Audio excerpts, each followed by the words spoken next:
Welcome to the module on development administration, concept, evolution and historical perspective.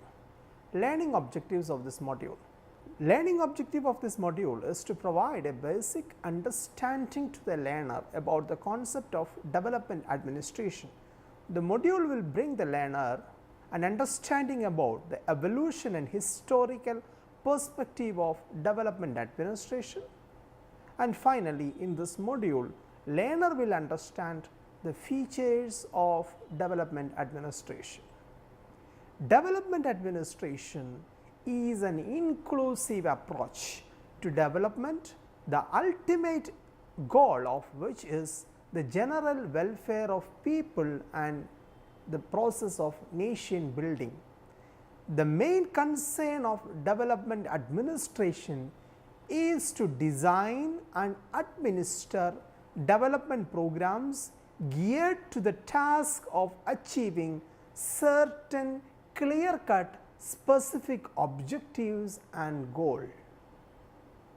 According to Harry Ferdinand, development administration means the implementation of programs designed to bring about modernity, that is socio-economic progress and nation building, and the changes within an administrative system which increase its capacity to implement such programs.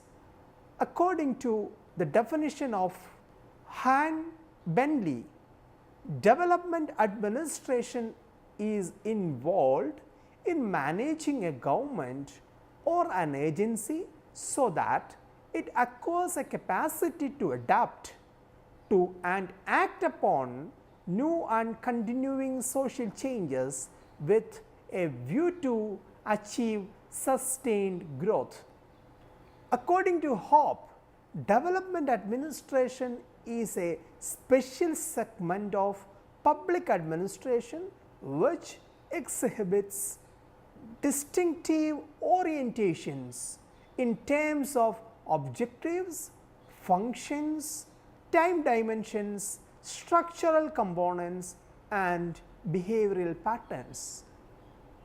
It is not about implementation of programs, but it is directly involved in promoting and facilitating institutional change in economic and social realms. Development administration is a change oriented and goal oriented form of administration. According to Arora and S. Sharma, development administration is characterized by innovations, planned strategies, flexible organizational formalities, increased personal motivation, client orientation, greater participation of the people and social inclusion. The development administration is about projects, programs, policies and ideas which are focused on socio-economic and socio-political development of a nation carried out by talented and skilled bureaucrats. Now, we are going to discuss about the brief history of development administration. After World War II, the newly formed independent nations faced problems and limitations such as poverty, illiteracy, diseases, low levels of agricultural and industrial productivity. They turned towards development administration for direction. Eminent scholars like Lucian, Freud and Wittner explain development administration as a process of guiding an organization towards the achievement of progressive political, economic and social objectives authoritatively determined in one manner or other. In other words, development administration is focused on nation building process, especially in the case of developing countries.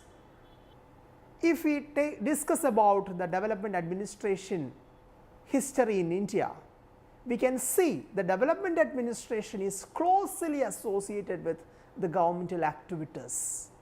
When India achieved independence in 1947, our country faced problems like unemployment, poverty, illiteracy, hunger and various forms of diseases.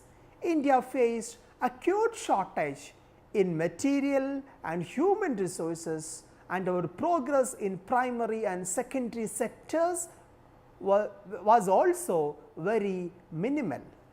It was the concern and responsibility of the state to initiate organized development through a complete planning process.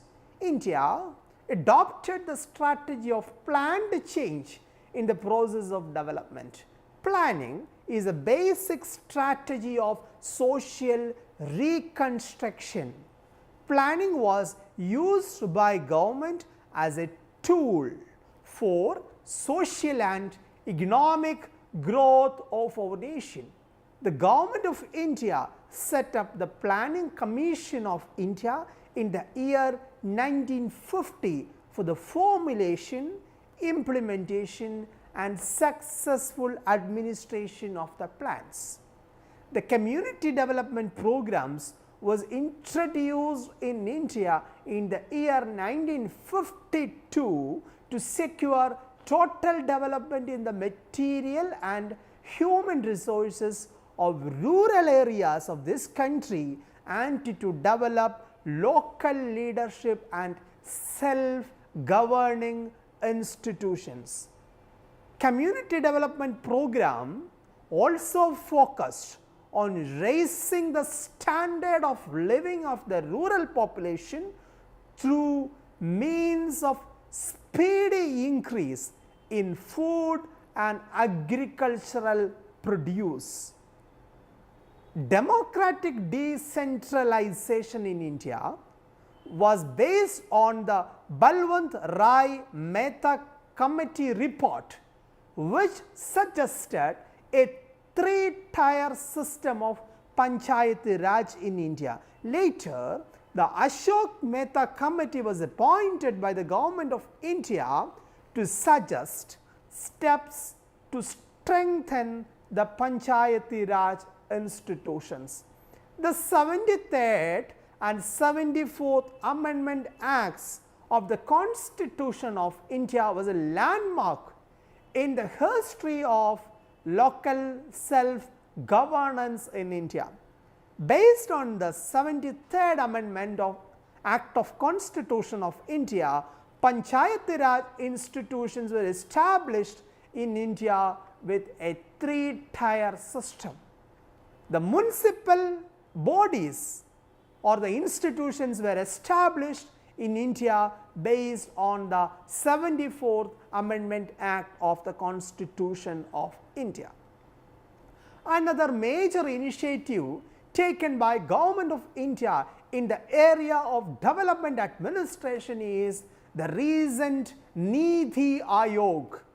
Niti Aayog, the National Institution for Transforming India, replaced the Planning Commission of India on 1st January 2015.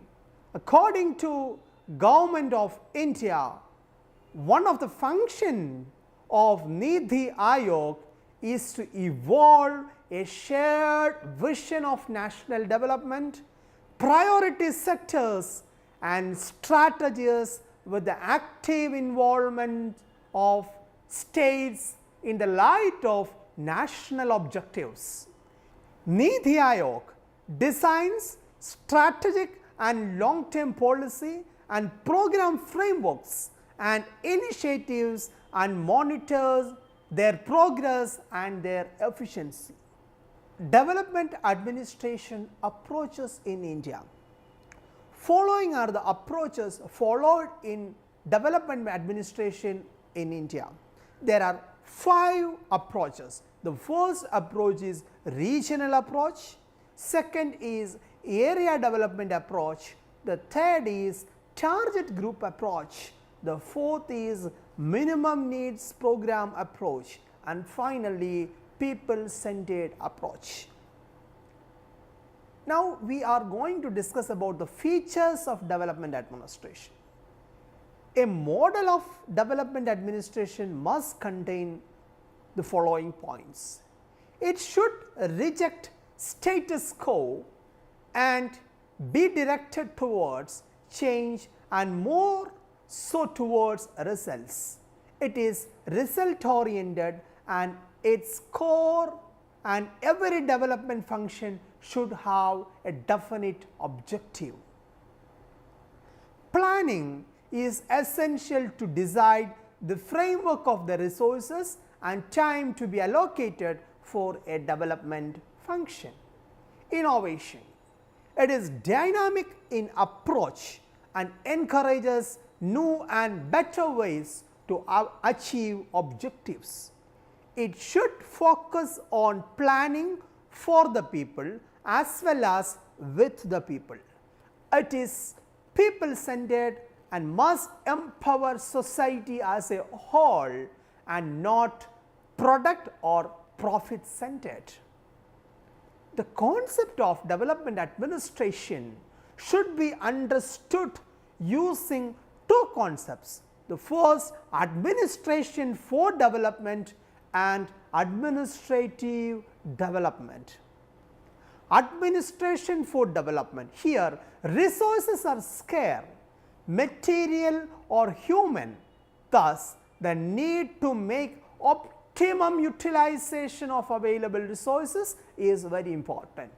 So, administration of development involves objectives like innovation at all levels of planning, importance of development at grassroots level, development of human capital as a resource. Politics and administration must go hand in hand to establish a rapid change in society and bring about a just and distinct social order. Freedom of administrative machinery to express ideas for the most effective and efficient use of natural resources.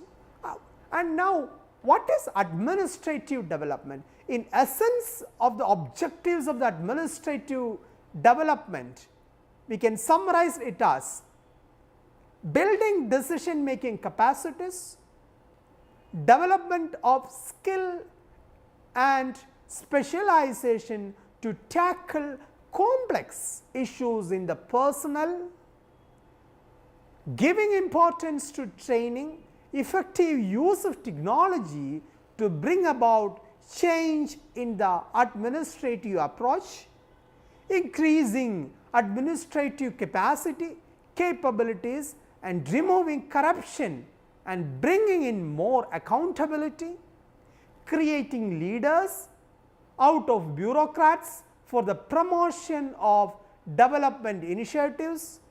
To achieve development goals, it is necessary that there is a proper planning, optimum utilization of the resources, skilled personnel is required and accountability in actions and words, self-reliance and emphasis on the technology.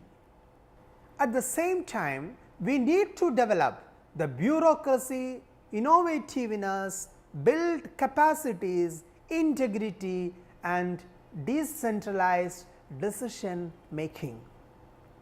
Greater participation and cooperation of the people are key elements for the success of the development programs. According to Arora and Sharma, stress on participation in the development process facilitates substantially the process of program implementation.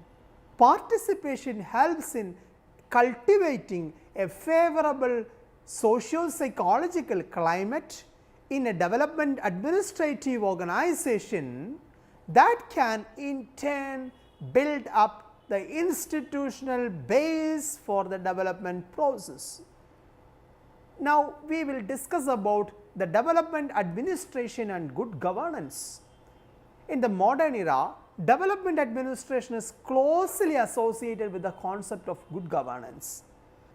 According to the United Nations Task Team on post-2015 UN Development Agenda, governance refers to the exercise of political and administrative authority at all levels to manage a country's affairs.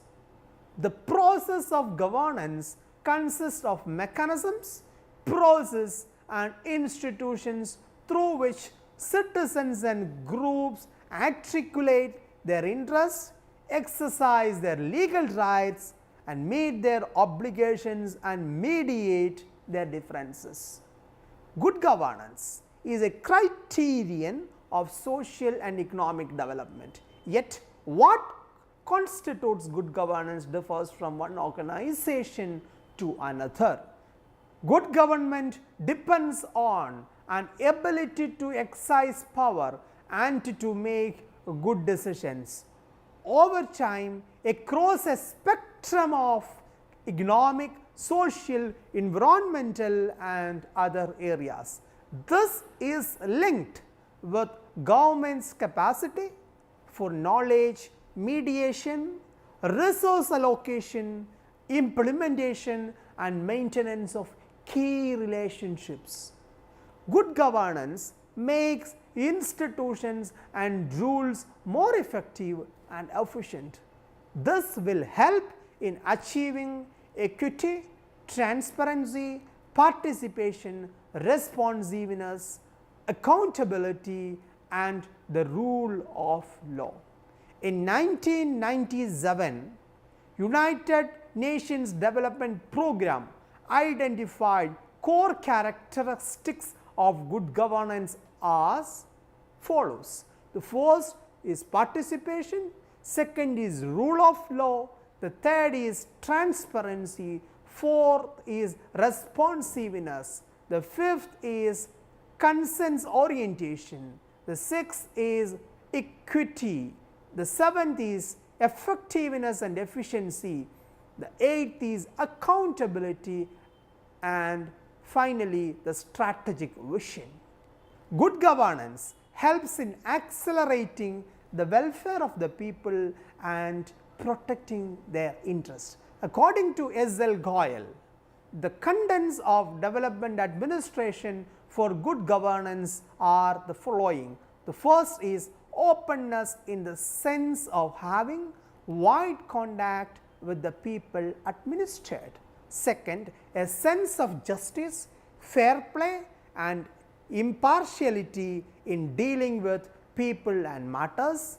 The third is sensitivity and responsiveness to the needs, feelings and aspirations of the common people. The fourth is securing the honor and dignity of the human being, however humble he or she might be. The fifth is humility and simplicity in the persons manning the administrative machinery and its easy accessibility to every person. The sixth one is creating and sustaining an atmosphere conducive to development, growth and social change. And finally, honesty and integrity in thought and our action. These are the contents of a development administration. Development administration plays a major role in the development process of a country and functions in a fast growing environment in the contemporary world. The ultimate aim of development administration is the general welfare of the people, socio-economic development and nation building. However, rapid administrative reforms and ability of the bureaucracy to cope with change is an important factor for better development administration. Summing up this module, In this module, we learned about the concept of development administration. We also discussed about the evolution and historical perspective of development administration, and finally, the learner got an opportunity to understand the features of development administration. Thank you very much for attending this module.